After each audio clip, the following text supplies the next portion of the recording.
Sir phone കാണിച്ചപ്പോഴേ അതിനകത്തൊരു ഏറ്റുമാനൂർക്കാരൻ രാജീവിൻ്റെ audio message കാണിച്ചു, still missing എന്ന് പറഞ്ഞിട്ട്.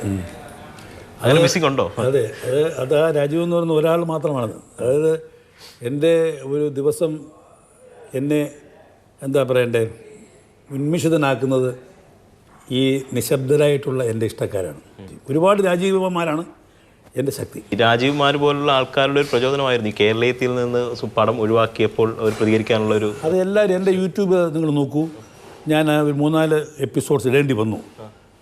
അതിൽ കമൻറ്റുകൾ കേൾക്കും. പിന്നെ ആ കമൻറ്റുകളിൽ ഹൃദയം തുറന്ന് ഞാൻ പറയുക, ആ കമൻറ്റുകൾ എന്നോടുള്ള സ്നേഹം എന്നുള്ളൊരുപരി മാറിയിട്ട് പിന്നീട് നിലവിലുള്ള സർക്കാരിനെ നിശിതമായിട്ട് വിമർശിക്കുന്ന രീതിയിൽ അതിൽ അസഭ്യമായ ഭാഷകളിലേക്ക് വരെ പോകുന്ന, അത് അവരുടെ ദേഷ്യം കൊണ്ടാണ്, അല്ലാതെ മന്ത്രിസഭയോടുള്ള ദേഷ്യമല്ല.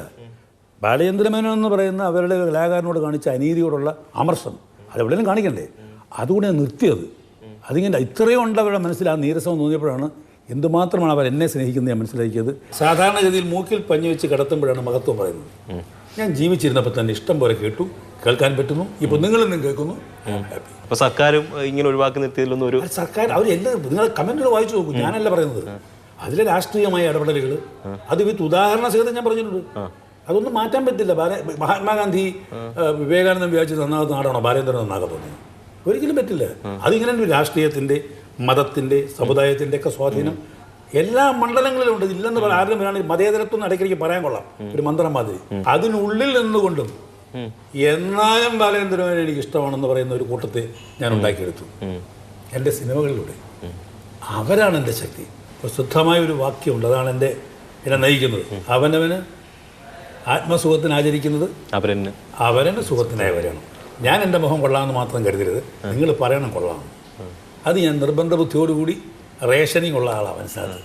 ഒരു പാട്ട് പാടിയപ്പോൾ കൊള്ളാമെന്ന് പറഞ്ഞുകൊണ്ട് പിറ്റേ ദിവസം മുതൽ സിനിമയിൽ എല്ലാ പാട്ടൊന്നും പാടുകയില്ലായിരുന്നു. കൊള്ളാവുന്നത് അത് ഔചിത്യ ബോധമാണ്. അത് നഷ്ടപ്പെടുന്നതിന് മുമ്പ് ഈ പരിപാടി നിർത്തണമെന്നുള്ള ഒരു പാഷനേറ്റ് ആയിട്ട് ഇത്രയും വർഷമായിട്ട് നിൽക്കാൻ കഴിയുന്നത്. എസ്പെഷ്യലി കോവിഡ് കഴിഞ്ഞ ശേഷം ഒരുപാട് പേരെന്നെ അഭിനയിക്കാൻ വിളിച്ചിട്ടുണ്ട്. ഈ കഥ പറഞ്ഞ് ചേരുമ്പോൾ എന്തിനാ എന്നെ ഇതിനെ ബുദ്ധിമുട്ടിക്കുന്നതെന്ന് എനിക്കും, അല്ലെങ്കിൽ ഈ റോളിൽ ചെയ്യാൻ ഇദ്ദേഹത്തിന് ഇത്രയും എമൗണ്ട് കൊടുക്കേണ്ട കാര്യമുണ്ടോ എന്ന് പ്രൊഡ്യൂസർക്കും തോന്നും. ഒരു ഡോക്ടറുടെ വേഷം, ഉപദേശം കൊടുക്കാൻ, അങ്ങനെ എന്നെ വേസ്റ്റ് ചെയ്യാണ്. അപ്പോൾ അത് ഞാൻ 1-2 പടങ്ങൾ എൻ്റെ വ്യക്തിപരമായ ബന്ധം കൊണ്ട് ചെയ്തു. ഇനി ഞാൻ അങ്ങനെയുള്ള വേഷങ്ങൾ ചെയ്യരുത്. എൻ്റെ ആൾക്കാരുടെ വേറെ ഒന്നും ഉണ്ടായിട്ടില്ല. ഞാൻ വരുമ്പോഴേക്കും പോകേണ്ട സമയം വന്നു.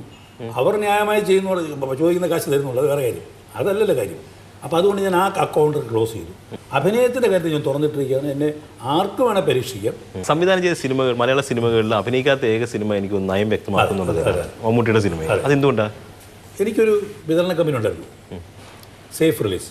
അതിന് സാമ്പത്തികമായിട്ടുള്ള ചില അപജയങ്ങൾ വന്നപ്പോൾ ക്ലോസ് ചെയ്യണം.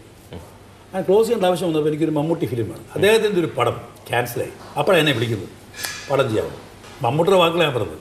മമ്മൂട്ടി ഇപ്പോൾ ജീവിച്ചിരിക്കുകയല്ലേ, കേൾക്കണമല്ലോ പുള്ളി. ഞാൻ ഓടിച്ചെല്ലുന്നു ആലപ്പുഴ. ഒരു ഓൺലൈൻ പറഞ്ഞു ചെയ്യാമെന്ന് പറഞ്ഞു.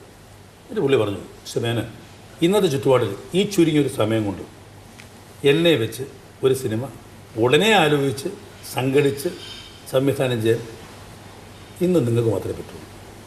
അതുകൊണ്ടാണ് നിങ്ങളെ വിളിച്ചത്. ഞാൻ പറഞ്ഞു ആ ചലഞ്ച് ഏറ്റെടുക്കും. അപ്പോൾ ആ പടത്തിൻ്റെ തീരുമാനം വന്നപ്പോൾ മമ്മൂട്ടിയുടെ സജഷനായിരുന്നു. മമ്മൂട്ടി എനിക്കൊരു അഭിപ്രായമുള്ളത്, ഈ ചിത്രത്തിൽ നിങ്ങൾ അഭിനയിക്കരുത്. അതെന്താണെന്ന് ചോദിച്ചു. എനിക്ക് ഫുൾ ഫോക്കസ് കിട്ടണം. അതൊരു നടൻ്റെ കൊതിയാണ്, സെൽഫിഷ്നെസ്സാണ്. അതാണ് അയാളെ വളർത്തുന്നത്. അതാണ് മമ്മൂട്ടിയെ വളർത്തിയത്. ഇല്ലെന്ന് മമ്മൂട്ടി പറയട്ടെ.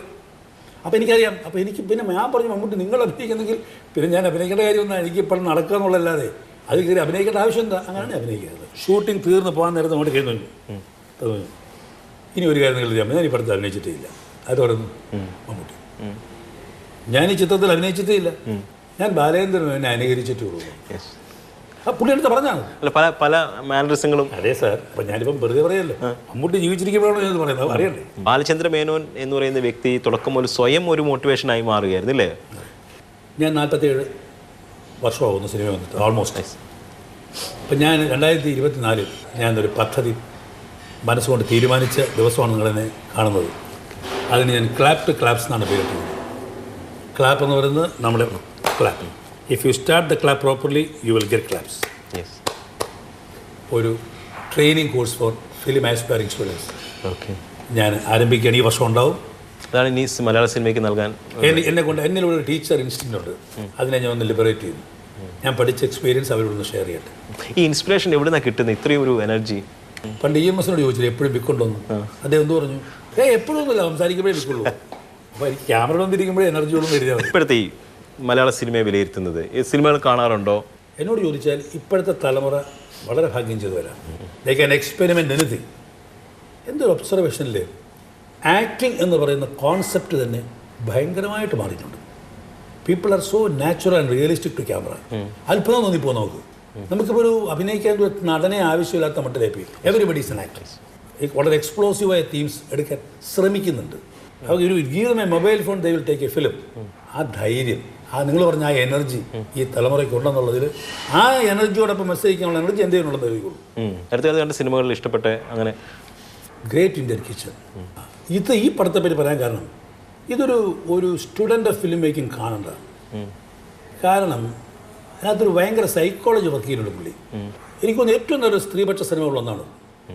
ഒരു സ്ത്രീയെ ഹൗ യുവർ അവളെ പാർശ്വവൽക്കരിച്ച് വീടിൻ്റെ മൂലയിൽ ഒരു ഷോ പീസ് പോലെ സൂക്ഷിക്കുന്ന മെയിൽ ചൊവനിസത്തിനെതിരെയുള്ള ഒരു ശ്രമമാണ് ചിത്രം. കലാപം. അത് നന്നായിട്ട് വർക്കൗട്ടായിരുന്നു. കലാപം.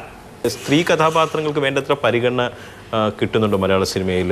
പലപ്പോഴും ഇല്ലെന്ന് പറയാൻ പറ്റില്ലല്ലോ. എങ്ങനെ പറയാൻ പറ്റും?